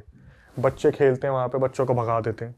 कुछ ना कुछ वहाँ पे मंदिर का निर्माण कर दिया गया है, लेकिन उस चीज़ का कोई रुकावट नहीं है, क्योंकि जो राजेश है उसने बताया कि अक्षय भाई इस चीज़ के सॉल्यूशन के बाद भी ना मानव को 4 महीने तक वो सपने में जिन दिखता था, और पता क्या बोलता था, एक दिन आऊँगा लेके जाऊँगा, चिंता मत कर, बचेगा तू भी नहीं। और फिर उसके बाद वो जो ऋतिक था, पर बॉडी पे पोजेशन हो रहा है? नहीं पोजेशन नहीं हो रहा, सिर्फ सपने में आके धमकी दी है। और जो ऋतिक था उसकी भी आत्मा को हटाया गया, फिर जो दोस्त था वो भी एक टाइम पे तो वो भी ले जाने की कोशिश करेगा। तो फाइनली इस चीज़ का अंत अभी भी नहीं हुआ है। और जो वो सोता था, कौन? जो सोता था 19 घंटे, फिर वही तो मानव है। हाँ नहीं, वो फिर ठीक हो हाँ गई थी वो वो ठीक हो चीज़। गया, वो ठीक हो गया, लेकिन वही चीज़ की इस चीज़ का अंत अभी भी नहीं हुआ है, क्योंकि हमेशा नज़र उनकी बरगद के पेड़ के नीचे जो मटकी दबी हुई है उसी पे ही रहती है। भाई साहब लास्ट का सीन अलग ही है, जब वो भाई पूरी वो सही दिखा रहा में भाई, यार, पूरे illusion परिवार create की कर रहा। आवाजें आ रही हैं। तो मैं यही तो बता रहा था कि इस चीज़ को बस इमेजिन करना कि अगर ये चीज़ हो तो कैसा होगा। क्रेजी। भाई अब नई उस पे आते हैं, और ज़्यादा डरावना कोई किस्सा है तो बताओ भाई, थोड़े रोंगटे खड़े करो हमारे और जनता के। बिल्कुल भाई, एक बताता हूँ मैं इंसिडेंट। दिल्ली का इंसिडेंट है, राजौरी गार्डन से आया था। लड़की जम्मू कश्मीर की थी और मम्मी पापा के साथ रहती थी अपनी। उसकी 2011 में शादी हुई थी। 2011 से पहले वो लोग जम्मू में रहा करते थे, मस्त उनकी लाइफ चल रही थी। लड़की बहुत खुशनुमा, बहुत अच्छा नेचर, बिहेवियर, सब कुछ बहुत बढ़िया था। 2011 में राजौरी गार्डन में मूव करती है वो लड़की। लड़का जो था उसके साथ बहुत सपोर्टिव था स्टार्टिंग से, बहुत ही ज़्यादा, मतलब कि लड़की की डिमांड और लड़के ने फटाफट पूरी करी कि जैसे मैं राजौरी गार्डन में आई हूँ, यहाँ का कुछ खाने के लिए मुझे लेके चलो, तो आज ही डिनर पे चलो, आज ही क्या चाहिए खरीदने, ज्वेलरी पसंद है अभी के अभी लो। अब लड़का जो था वो MNC कंपनी में काम कर रहा था। लड़की आई थी, लड़की एजुकेटेड थी, इसने भी किसी गुड़गांव की MNC कंपनी में अप्लाई करा और इसका सिलेक्शन हो गया था। तो लड़की जो थी वो नाइट शिफ्ट करती थी और लड़का मॉर्निंग जाता था। बहुत अच्छा प्यार था, परिवार बहुत अच्छा था। जो लड़का था उसकी बहन थी एक, तो इन लॉज में आ गई, लड़की की सिस्टर इन लॉ थी। वो बहुत अमीर फैमिली में उसकी शादी हुई थी, बहुत ज़्यादा अमीर फैमिली में। तो जब भी वो अपनी इस लड़की से मिलने आती थी, लड़की का नाम मोनी है, मोनी से जब मिलने आती थी ना, तो उसे कुछ ना कुछ गिफ्ट देती थी। जैसे परफ्यूम दे दिया कि ये बहुत एक्सपेंसिव परफ्यूम है, मेरे पास था, मैंने सोचा एक तेरे को दे देती हूँ। या कभी कोई टॉप दे दिया, कभी कोई जीन्स दे दी। लेकिन उसमें एक बात सोचने वाली होती थी कि वो जो भी सामान होता था ना, वो यूज्ड होता था। अच्छा, जैसे उसी का यूज्ड। हाँ, ग्रिप खोल रखी है उसकी और परफ्यूम थोड़ा सा लगा रखा, फिर दे दिया। तो जैसे होता है ना, हमारा बड़ा भाई होता है, वो ये टी-शर्ट मैंने पहन के देखी थी, छोटी आ रही है, तू ले ले, वैसे ही उसके पास सारा सामान आता था। तो ये लड़की जम्मू की थी, वहाँ पर ऐसा पहनावा नहीं था कि वेशभूषा बदल गई, वहाँ पे तो बहुत कवर करके रहना पड़ता है, भारी कपड़े पहनने और पड़ते ये हैं। सब उसे पता होता था कि वो यूज सामान हाँ, दे रही है? सब पता था उसे कि यार तो सिस्टर इन लॉ है, प्यार बहुत ज़्यादा है, बातचीत बहुत अच्छी है, तो वो दे देती थी, ये रख लेती थी। अब क्या हुआ, थोड़े टाइम बाद ना वहाँ पर उस लड़की को, मोनी को, सबसे ज़्यादा सपोर्ट करने वाले थे उनके फादर इन लॉ, जो लड़के के पापा थे, कि बेटा मैं हूँ ना, तू मेरी बच्ची जैसी है, तेरे को कोई भी दिक्कत हो तो बता दियो। और मम्मी जो थी ना उसके लड़के की, मदर इन लॉ, वो थोड़ा सा चींची चैंचा करती थी कि सुबह जल्दी नहीं उठी, काम नहीं करती, रात को शिफ्ट में है तो क्या हुआ, करते करते कर लिया कर, सुबह का खाना बना के सो जाया कर। और मोनी रात की शिफ्ट करती थी, सुबह तक थक जाती थी। तो धीरे धीरे सब जो है ठीक चल रहा था। और क्या हुआ, वो जो सिस्टर इन लॉ थी ना, वो बीच बीच में ना इसे अजीब अजीब सा सामान देती थी। जैसे मान लो कभी टावल दे दिया, कभी कोई जैसे मोनी प्रेग्नेंट हो गई थी तो उसे जॉनसन बेबी की एक सोप की बोतल दी। और जो सोप की बोतल थी उसके अंदर पता क्या होता था, जैसे लौंग और वो दालचीनी के दाने, अजीब अजीब सी चीज़ें यूज़ करने के लिए देती थी। लेकिन मोनी जो थी वो कभी भी मना नहीं करती थी अपनी सिस्टर इन लॉ को कि ठीक है यार दे रही है तो बच्चे के लिए अच्छा होगा। अब इसके साथ क्या होता है ना, जब ये 3 मंथ्स प्रेग्नेंट थी तब इसे 3 दिन, मतलब एक एंटिटी दिखती है रात को, कि कोई एंटिटी है जो इसके आगे पीछे घूम रही है। ये उसको देख के बहुत ज़्यादा डर जाती है। तो ये अपने हस्बैंड को बताती है कि ऐसे ऐसे ना मुझे कल रात को कोई एंटिटी दिखी थी और मेरे को डर लगता है अब इन चीज़ों से। तो उसके हस्बैंड बोलते हैं देख तू नाइट शिफ्ट करती है, तेरे को हो जाता होगा हेलुसिनेशन वगैरह, कुछ वहम हो जाता होगा, ऐसा कुछ भी नहीं है। इसने अपनी मदर इन लॉ को बताया, उसने तो दूध काट दिया, चलना तू पागल कहीं की, नाइट शिफ्ट मत करा कर, छोड़ दे नौकरी इधर से नहीं हो रहा। तो मिस जिस दिन वो एंटिटी दिखी थी ना, 3 दिन बाद लड़की का अजीब तरीके से मिसकैरेज हो जाता है। अच्छा, अजीब तरीके से। भाई ये बहुत ज़्यादा डिप्रेशन में चली जाती है, और ये फीमेल के लिए शायद ऐसी सिचुएशन है जो वो अनएक्सपेक्टेड था।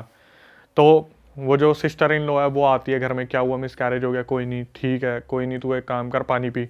बोतल निकालती है उसे और पानी पिला देती है, तो बस पानी में से अजीब सी स्मेल आ रही थी, वो पी लेती है, फिर ज़्यादा ध्यान नहीं देती। ऐसे सिचुएशन में तो रोना आ रहा है तो उस पर ध्यान दिया जाएगा, ठीक है, उसे समझाते हैं, कोई नहीं, ठीक है, जो है हो गया, कोई नहीं। तो फिर फादर इन लॉ जो थे ना उसको बहुत ज़्यादा सपोर्ट करते थे, बोलते बेटा जो नसीब में लिखा होता है वो तो होता ही है, तू कोई नहीं, दोबारा कर लेना यार, अगर ऐसा सही रहेगा, कोई नहीं। धीरे धीरे सिचुएशन निकलती है और ये खुद को संभालती है। अगले साल फिर ये कंसीव होती है। अब सबको बहुत आशाएं हैं घर में, भाई किलकारियाँ गूंजेगी, बहुत बढ़िया होगा। इसे फिर अचानक से रात को एक एंटिटी दिखती है और इसके दिमाग में यही चल रहा है कि यार इस बार कुछ दिक्कत ना हो। तो ये इन बिटवीन ना बहुत पूजा पाठ करने लग जाती है। तो अगले 3 दिन बाद दोबारा इसका मिसकैरेज हो जाता है। 2011 में शादी हुई, 11-12, 1 मिसकैरेज, 2 मिसकैरेज, 3, 4, 5, 6, 7 मिसकैरेज इसके हर साल होते हैं, अरे हर साल सेम तरीके से? सेम तरीके से कि एक एंटिटी दिख रही है, 3 दिन बाद मिसकैरेज। और एंटिटी क्या दिखती है इसकी? कि एक फीमेल है, ब्लैक सी शैडो है, इसके कमरे में घूमती है। एक बार इसे दिखी थी बहुत अजीब तरीके से कि ये लेटी हुई है, इसने आँख खोला, देखा ऊपर पंखा है और पंखे के ऊपर वो बैठी हुई है फीमेल, और उसके पैर इसके बगल में झूल रहे हैं। ओह, अब आप हाइट देख लो, तो वहां बैठी हुई है और उसके पैर इसके बगल में झूल रहे हैं। बाप रे। जब भी ऐसा कुछ भी ऐसा होता था ना, हमेशा इसका मिसकैरेज होता ही होता था। 7 मिसकैरेज होते हैं। तो इसको जो सपोर्ट करने वाले थे ना वो फादर इन लॉ थे। 2011 से 2015 में उनकी डेथ हो जाती है। तो इसे अब सपोर्ट करने वाला कोई नहीं है। और इसकी जो सासू माँ थी, इसे पता कैसे बुलाती है? ओए बांझ, बांझ, भांजे मतलब? जिनके जो बच्चे नहीं होते। बच्चे नहीं कर सकती। ओए बांझ, चल रोटी बना दे।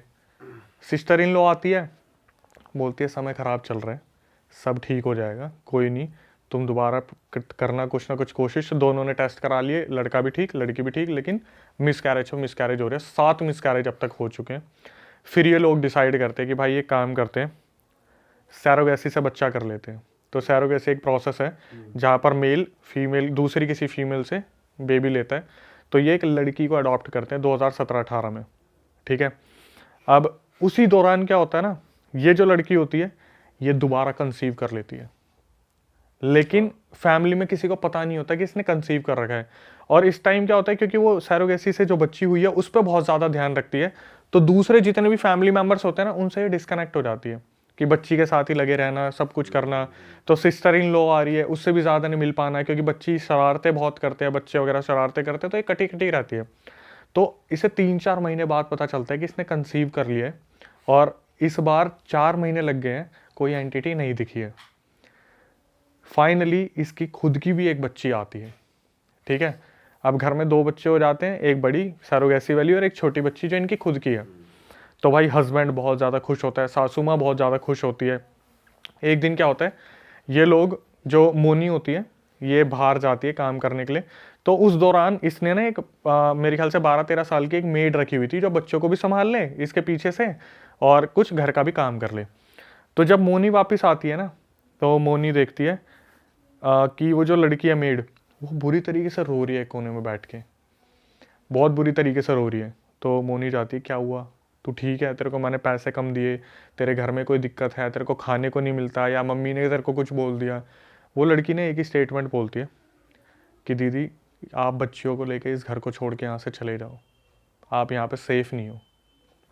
भाई वो जो मोनी होती है वो एकदम से सदमे में आ जाती है, बोलती है कि तू पागल है, कैसी बात कर रही है, क्या हुआ। तो वो देखती है सासू माँ दूर से आ रही है, इसे कमरे में लेके जाती है अपने पर्सनल कमरे में, बोलती है कि मुझे बता क्या हुआ है। तो वो बहुत देर तक तो बोलती नहीं बोलती, रो रही है, पागलों की तरह रो रही है, नहीं आप ले जाओ बच्चियों को, ये मेरी बहनें जैसी हैं, प्लीज़ इन्हें ले जाओ यहाँ से। तो जब मोनी एकदम से उसे थोड़ा इमोशनल करती है ना कि मैं भी तेरी बड़ी बहन जैसी हूँ, तू मेरी छोटी बहन है, हमारा इतना इतना पुराना रिलेशन है, मैं हमेशा तेरे को बना के रखती हूँ, तेरी भी तो बहनें जैसी हैं।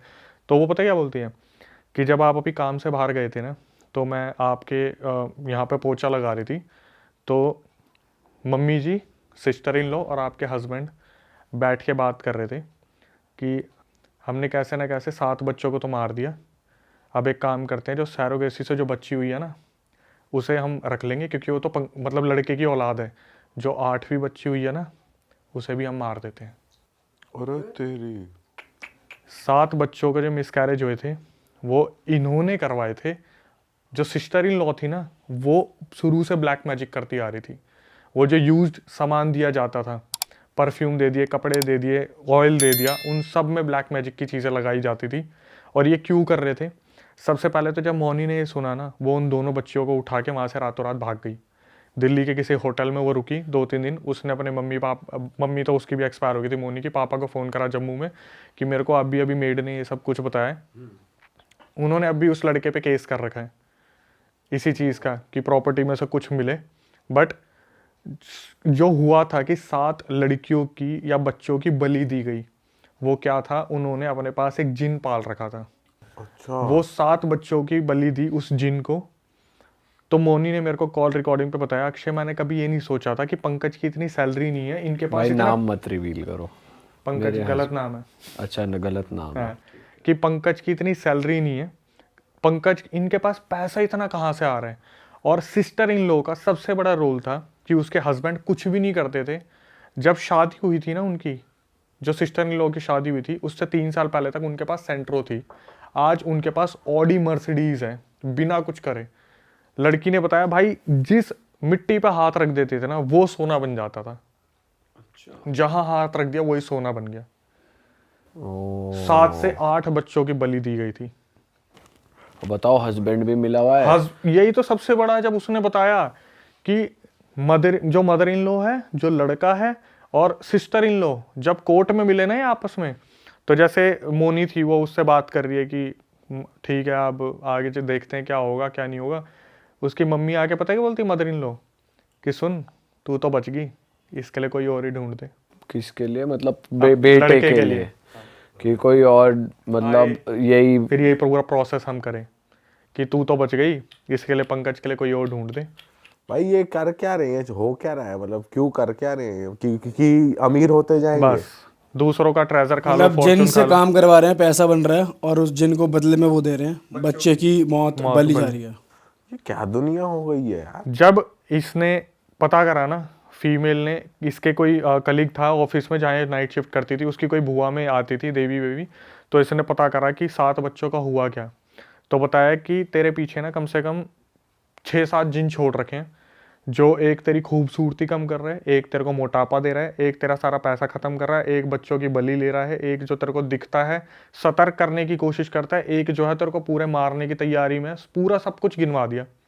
वो लड़की बता रही कि वो ना जम्मू में एक टाइम पे बहुत बड़ी पब्लिक सेलिब्रिटी रही थी। कुछ होता है ना वहाँ कॉम्पिटिशन्स होते हैं, वहाँ पर सेलिब्रिटी रही थी। यहाँ पर आते आते ना उसकी खूबसूरती रातों रात खत्म होती जा रही है, मोटापा आता जा रहा है। तो ससुराल वाले बोल रहे बैठ के काम करेगी तो मोटापा तो आएगा ही। ये नहीं बता रहे कि भाई इतना सब कुछ इंटरनली चल रहा था। लड़की की जिंदगी बची है। लड़की ने कॉल रिकॉर्डिंग में आखिरी में बोला कि मैं इंडिपेंडेंट होके इतनी खुश हूँ ना, अगर आज मैं उस फैमिली के साथ रह रही होती तो मेरा सब कुछ चला जाता अभी तक। बाप रे भाई यार ये भी साला अलग ही चीज है। किस घर में तुम्हारी शादी हो रही है, वो घर वाले कैसे हैं, क्या करते हैं। बोलते हैं, इतना भी बोलते हैं कि वो जो फादर इन लॉ 2015 में खत्म हुए थे ना, उसकी भी बलि दी गई है। अच्छा अरे जो सपोर्ट करते थे उस लड़की को कि बहुत सपोर्ट कर रहे, तू भी नहीं पट। मतलब अपने पापा की ही। हाँ, मदर इन लॉ और वो जो सिस्टर इन लॉ थी उसने अपने पापा की भी बलि दे दी। बाप रे क्या चल रहा है भाई ये दुनिया में। और ये रिकॉर्डिंग उसने, आपने खुद बात करी उस लड़की मैंने, से मेरे पास सारी? रिकॉर्डिंग भी है, मैंने कॉल पे बात भी की। और अभी भी उस बंदे पे केस लगे हैं, अभी उस भी लगा family- हुआ है कि उसने ऐसे छोड़ दिया या फिर वो अलग होना चाहते हैं कुछ। हाँ कोर्ट में ये तो बोल ही नहीं सकते आप ये नहीं इसमें बोल जिन सकते है या क्या है या। और उसने ये बताया कि वो जिन कहाँ से उसको सिद्ध हुआ या मिला, किसी ने छोड़ा, क्योंकि वो तो ये तो बहुत टफ चीज़ें होती हैं, थोड़ी होता हो जाता है। क्या बात कर रहे हो भाई?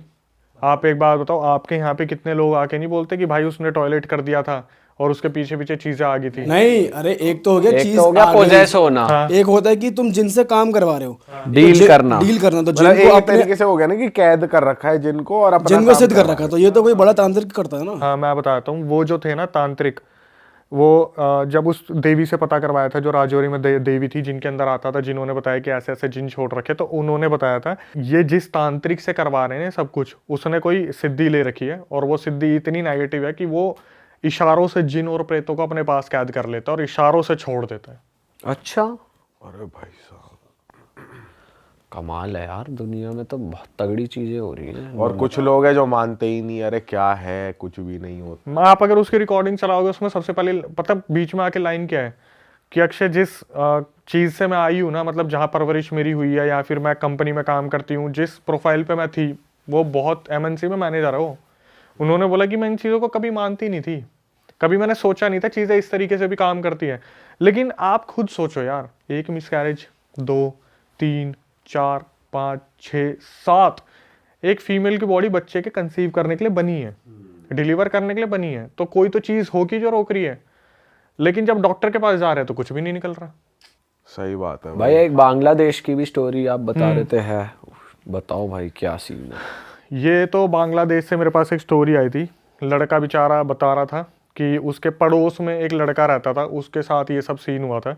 और जो सीन हुआ था वो भी क्या था, जिस लड़के के साथ हुआ था ना उसका नाम था हाफिज़। तो हाफिज़ जो था, जिसने बताने वाला उसके बगल वाले घर में रहता था, और हाफिज़ जो था जो बताने वाला ना उसके छोटे भाई का बहुत अच्छा दोस्त था।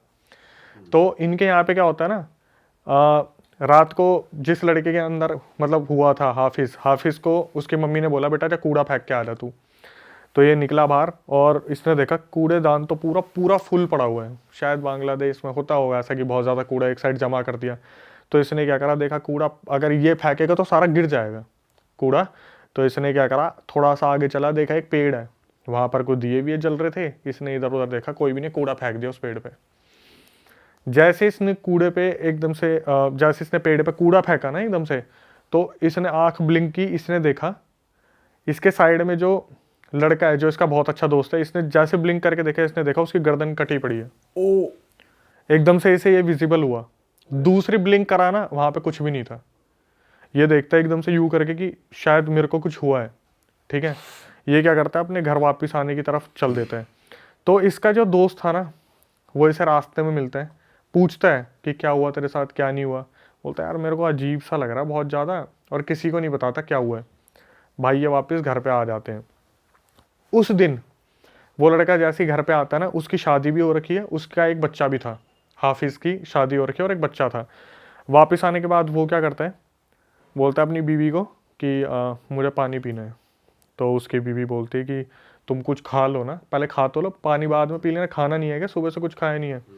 तो वो जो बंदी है वो उसे बोलती है खाने के लिए। ये बोलता है नहीं नहीं मुझे पानी चाहिए। तो ये 1 लीटर की बोतल लेके आती है, ये पीना शुरू करता है। 1 लीटर की बोतल ख़त्म एक घूंट में। एक घूंट में। उसके बाद पानी और लेके आ, 2 बोतल, 3 बोतल, 4, 5, 10, 20, 30, 40 बोतल ये उस टाइम पे पानी पीता है। ये भी मेरे पास पूरी रिकॉर्डिंग में। बीवी ने रिएक्ट नहीं करा जब उसने तीसरी चौथी बोतल मांग ली, तभी बंदा हैरान हो जाए क्या कर रहा है। जब बीवी ने बोला था ना कि तुम क्या कर रहे हो, उसने सीधा बोला था या तो तू दे दे या मैं बाहर जाके ठूठी से पी लूँगा। अच्छा, बीवी ने नॉर्मली जो फ्रिज में लगी हुई थी देते गए वो। अब भाई तुम ठूठी किस चीज़ को समझ रहे हो।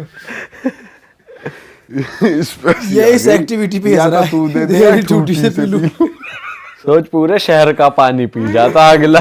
सोच नलके के नीचे बैठा, आएगा भाई, ये भी आएगा। बीवी कह रही है जा अपनी जो करना कर। अभी तो ये भी आएगा नलके वाला। हाँ हाँ भाई प्लीज। तो उसने बोला कि या तो आप मुझे पानी दे दो शांति से, तू मुझे पानी दे दे, वरना मैं नलके से पीना स्टार्ट कर दूंगा पानी को। तो बीवी ने क्या करा, उसके बड़े भाई को बता दिया।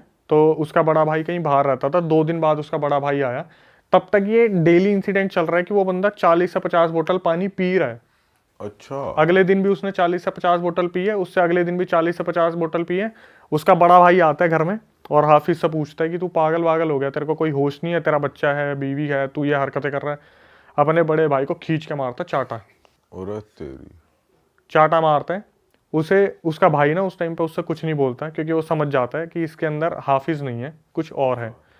वो बंदा क्या करता है, वापस पलटता है और अपने बाहर निकल जाता है और पापा को फ़ोन कर देता है कि हाफिज़ सही हाथों में नहीं है, इससे कुछ गलती हुई है या इसके ऊपर कोई चीज़ छोड़ दी गई है जिसकी वजह से ये पूरी तरीके से बदला सा व्यवहार कर रहे हैं। और बाथरूम तो फिर जाता ही होगा वो बार बार। वो तो खैर बाद या कुछ होता ही नहीं तो उसको बैठा ही हुआ है पिए जा रहा है मैं 40 बता रहा हूँ ना, बोतल। रिकॉर्डिंग में ये नहीं आता कि भाई कितनी बार वो बाथरूम में गया, लेकिन मैं बताता हूँ आपको क्या हुआ। डेली उसका ये सीन चल रहा है कि वो डेली बेसिस पे 40 बोतल पानी पी रहा है, 1-1 लीटर वाली, डेली बेसिस पे। 7 दिन बाद एक मौलाना को बुलाया जाता है और मौलाना उसे देखते ही बोलता है कौन है तू। भाई वो एक स्माइल करता है और मौलाना के सामने बैठे बैठे उसकी आंखें जो है ना पूरी काली हो जाती है। मौलाना हाथ खड़े कर देता है कि ये बंदा ठीक नहीं हो सकता, इसे मैं नहीं कर सकता ठीक, और ये किसी भी टाइम मर भी जाएगा। ठीक है, हाँ। ये 7-8 दिन की पूरी इतना होता है तो क्या होता है, इसको पानी देना बंद कर देते हैं। मौलाना बोलता है भाई इसे या तो पानी देना बंद कर दो, इसकी बॉडी फटफुटा जाएगी, ये पी कैसे रहा है किसी को समझ नहीं आ रहा। तो ये क्या करते हैं, उसकी बीवी ना सारे पानी वानी फ्रिज में से सब गायब कर देती है। 8वें दिन उसकी बीवी सामान लेने जाती है और वापिस आके देखती है कि ये बंदा बाथरूम में बैठा हुआ नल खोल के और मुंह ऊपर है, और पूरा पानी इसके मुंह में जा रहा है, बिखर रहा है, और ये उसी में से पानी पी रहा है। ये फटाफट से अपने बगल में जितने हैं ना उनको आवाज़ लगाती है कि ऐसे ऐसे हाफिज़ जो है नलके का पानी पी रहा है और दिन में इतना इतना पानी पी जाता है। 8-10 दिन बाद पहली बार मोहल्ले को पता चलता है कि चल क्या रहा है। ये फटाफट से अंदर आते हैं, बोलते हैं कि सबका वजन ना 70-80-90 किलो था। उस 60-70 किलो के इंसान को कोई उठा नहीं पाया वहाँ से। अगर वो बाथरूम में बैठा हुआ यूं मुंह करके तो उसको कोई उठा नहीं पा रहा है। सब कोशिश कर रहे हैं, नहीं उठा पा रहे, आखिरी में हाथ खड़े कर लेते हैं, नहीं होगा, हमसे नहीं होगा। 10 दिन बाद ना इसकी कुछ चीज़ों में चेंजेस आते हैं। जैसे पता है क्या होता है, ये ना अपनी आँख पे पट्टी बांध लेते हैं कि कमरे से बाहर नहीं आ रहा, रात को बाहर आ रहा है, दिन में बाहर नहीं आ रहा। अगर दिन में बाहर आ रहा है ना, आंखों पे पट्टी बंधी हुई है और बाहर आ रहा है, आंखों पे पट्टी बंधी है तो कुछ दिखेगा नहीं, इसे सब पता है क्या है। सीढ़ियाँ भी चढ़ रहा है, किचन में काम भी कर रहा है, आंखों पे पट्टी बंधी हुई है। एक दिन इसकी बीवी जाती है कमरे में, इससे बोलती है कि तुम मेरे को बता दो, मेरे को जीने दोगे या नहीं जीने दोगे। तो ये बोलता है कि तेरी मौत का भी वक्त आएगा, तू परेशान मत हो, पहले तो हाफिज़ को लेके जाऊंगा। ये बंदा पट्टी खोलता है, पट्टी खोलने पर इसकी जो ब्लैक होती है, पूरी आंखें ब्लैक होती है। ये फिर बताती है अपने उसको फादर इन लॉ को कि ऐसे ऐसे हाफिज़ में कोई चीज़ आ रखी है, इसे ठीक करा लो। 12-13 दिन बाद इसकी हालत ना बहुत ज़्यादा बिगड़ने लगती है, बहुत ज़्यादा, मतलब जैसे इसका शरीर बहुत तपने लगता है।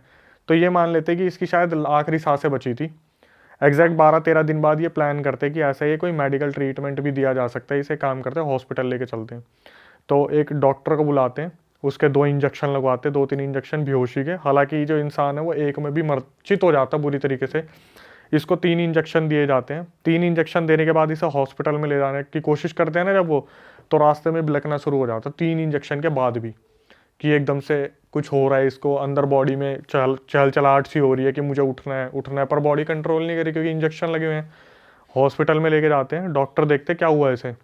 तो ये डॉक्टर को पूरी बात नहीं बताते, बोलते कि इसकी तबीयत ख़राब है 12-13 दिन से। एग्जैक्ट 14th डे था, वहाँ लेके जाते हैं उसे, और क्या करते हैं, सारे रिलेटिव्स होते हैं वो बाहर होते हैं, इसके मुंह पे मास्क बांध देते हैं, ऑक्सीजन मास्क। और डॉक्टर नर्स ना सिर्फ फैमिली से बात करने के लिए आए थे कि इनकी बॉडी में ब्लड नहीं दिख रहा हमें, ठीक है, हाँ ब्लड नहीं दिख रहा है।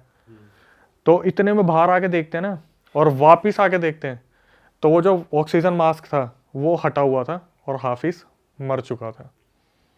अच्छा, अब क्या हुआ, इसके बाद फैमिली वाले बहुत ज़्यादा डिस्प्यूट करने लग गए कि लड़का अभी हम लेके आए थे वो मर कैसे गया, हम सही सलामत लेके आए थे, ऐसे था वैसे था। उस दौरान फिर बांग्लादेश में पुलिस में केस भी दर्ज हुआ था कि ऐसे ऐसे जो है इनने हॉस्पिटल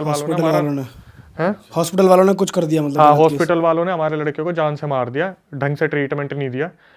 इसके बाद आई पोस्टमार्टम रिपोर्ट। पोस्टमार्टम रिपोर्ट खोली गई तो उसमें डॉक्टर ने अनाउंस किया ये लड़का 14 दिन पहले ही मर चुका था। अरे बाप रे। इन बिटवीन उसके शरीर में एक जिन रह रहा था 14 दिन से।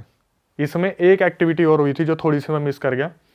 जब 4था-5वां दिन था ना, तो जो इसका बच्चा था हाफिज़ उसे लेके अपनी छत पे गया था और अपने बच्चे को उसने यूं लटका दिया था 2री-3री मंजिल से कि मेरा वक्त आ रहा है, इसको भी मैं अपने साथ लेके जाऊंगा। मोहल्ले वाले वहाँ पर आए, उन्होंने बहुत रिक्वेस्ट की हाफिज़ तेरा बच्चा है, तेरा बच्चा है, तेरा बच्चा है, तब जाके बच्चे को छुड़वाया था, वरना उस बच्चे को 2री-3री मंजिल से छोड़ देता। एट दी एंड जब पता चला कि भाई 14 दिन पहले जिस दिन उसके अंदर वो पोजेशन आया था ना उसी टाइम जो गर्दन कटी दिखी थी वो मर गया था मतलब वो उसी टाइम ही खत्म हो गया था। वो दिखी बेशक उसे दोस्त की थी, बट वो उसी टाइम ही पोजेशन में जो कूड़ा फेंका था वो जिनके घर के बाहर फेंका था उसने, जो वहां दिए भी जले थे उन्हीं पे फेंक के मारा, और उसी टाइम वो पोजेस हुआ और उसी टाइम ही उसकी जान चली गई थी। बाप रे, ये तो खतरनाक कहानी है यार। और ये बंदा जिसने आपको स्टोरी भेजी है, क्या बताते हैं कितने टाइम पहले की कम बात है? ये अभी कतार में काम कर रहे हैं, दुबई में।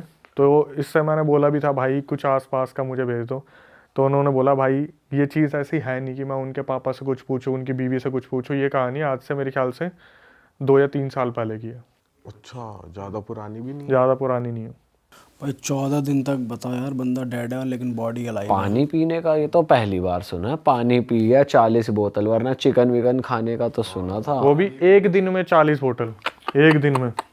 भाई सही कह रहे डॉक्टर, खून तो होएगा ही नहीं बॉडी में, पानी पानी है। वही था, उसके पहले दिन ही सारे सेल्स वो ख़त्म हो गए थे, जितने भी ब्लड सेल्स थे, वाइट ब्लड सेल्स थे, सब कुछ। भाई नेक्स्ट स्टोरी पे आते हैं, कुछ और हो जाए। ये ना, ये जो स्टोरी है ये आम जिंदगी हर कोई रिलेट कर सकता है। एक फॉलोअर सब्सक्राइबर है अपनी, उनका नाम है रिधि। उनका मेरे पास मैसेज आता है, डॉक्टर रिधि पढ़ाई के लिए वो अपनी जो है चंडीगढ़ मूव करती है।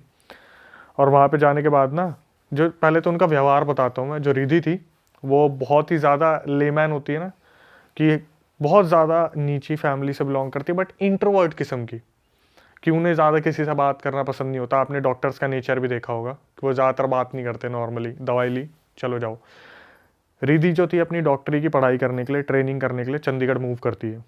ठीक है, चंडीगढ़ में ये फ्लैट लेती है, और फ्लैट में इनको एक फैमिली मिलती है नीचे, जो फर्स्ट फ्लोर पे रह रही थी। सेकंड फ्लोर पे एक कमरा दिया जाता है, उसमें ये रहती है। तो डेली इनकी मम्मी से, रिधि की उनकी मम्मी से 1.5 घंटा बात होती थी, भाई बहनों से आधा पौना घंटा बात होती थी। नए नए ये शिफ्ट हुई थी तो मन भी नहीं लगता था बहुत ज़्यादा। रिधि का उस टाइम पे कोई बॉयफ्रेंड नहीं, कुछ भी नहीं, तो घर पे ही बात हुआ करती थी। तो इसने ना, जब ये जाती थी अपनी लाइब्रेरी वगैरह पढ़ने के लिए जाती थी, या जहाँ पर हॉस्पिटल में लगी थी ट्रेनिंग के लिए वहाँ जाती थी, ये जब भी वापस आती थी ना, ये देखती थी फर्स्ट फ्लोर पर पूजा पाठ चल रही है। वो जो फीमेल थी वो कामाख्या देवी की पूजा किया करती थी।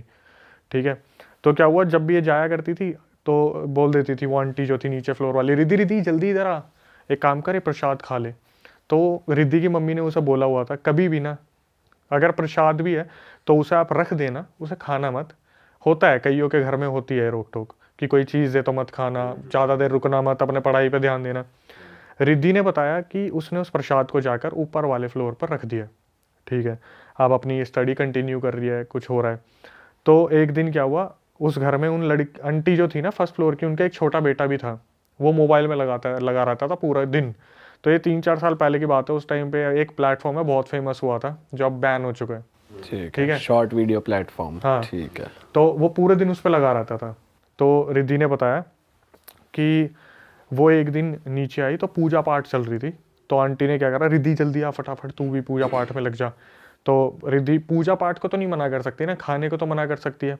तो पूजा पाठ के दौरान उसे ना, जब पूजा पाठ खत्म हो गई तो प्रसाद में रिद्धि को दिया लौंग के दाने, और उसमें कुछ राई के दाने थे। बोले बेटा इसे खा ले, ये बहुत अच्छा रहेगा तेरे शरीर के लिए। तो उसने क्या करा, रिद्धि ने हाथ में ले लिया, हाँ आंटी ठीक है, आंटी ठीक है आंटी। और उसने क्या करा, गेट के बाहर जाके उसको फेंक दिया, और ये अपने फ्लोर पे आ गई। तो अपने फ्लोर पे आई, अच्छा खासा पढ़ रही है। अगले दिन जब ये जा रही थी तो इसकी जो फर्स्ट फ्लोर वाली आंटी है बोलती है, बेटा तूने उस प्रसाद को फेंक दिया, तूने खाया नहीं उसे। तो ये मन ही मन में इसके क्वेश्चन चल रहे हैं, इन्हें कैसे पता चला कि मैंने फेंक दिया था। ये अपनी मम्मी को बताती कि ऐसे ऐसे आंटी ने आज मुझसे पूछा। तो इसकी मम्मी बोलती है, बेटा देख मैं अभी भी यही एडवाइस दूंगी, तू पढ़ाई पे ध्यान दे, इन सब चीज़ों पे मत दे। तो ये शाम को वापस आती है, तो फिर पूजा पाठ चल रहा है। तो आंटी क्या करती है, बर्फ़ी का डब्बा आगे कर देती है, और वो बर्फ़ी का डब्बा एक ब्रांड का था। तो ये सोचती है ब्रांड में तो क्या ही दिक्कत होगी, थोड़ा सा तोड़ के ये अपने मुँह में रख लेती है। उस दिन के बाद, ये जिस दिन वो खाया ना इसने, उसी दिन के बाद इसके साथ ना अजीब अजीब से इंसिडेंट शुरू हो गए। जैसे ये कहीं भी पैर रख रही है ना, इसका अपने आप पैर चलते चलते टेबल से लग गया। सब्जी काट रही है, उंगलियां कट गई। ठीक है, बाल ड्रायर कर रही है तो बाल बहुत टूट रहे हैं। दांत में दर्द रहना शुरू हो गया।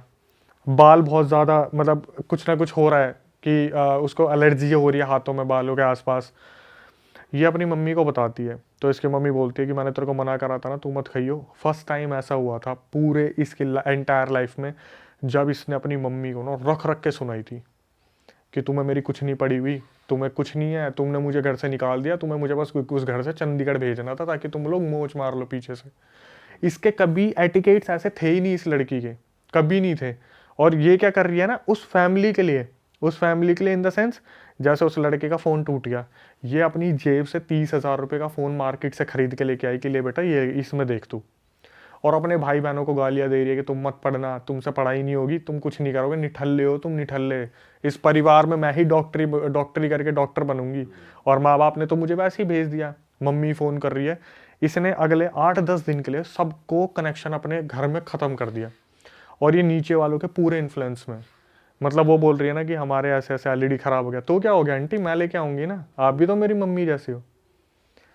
एलईडी खरीद के लेके आ रही है, उसके बच्चे को फ़ोन दे दिया, कभी हेल्प के लिए 30,000 रुपये दे दिए, कभी 1 लाख रुपए दे दिए, अपनी सारी सेविंग दे दी। अब क्या हुआ, बीच में आया कोविड।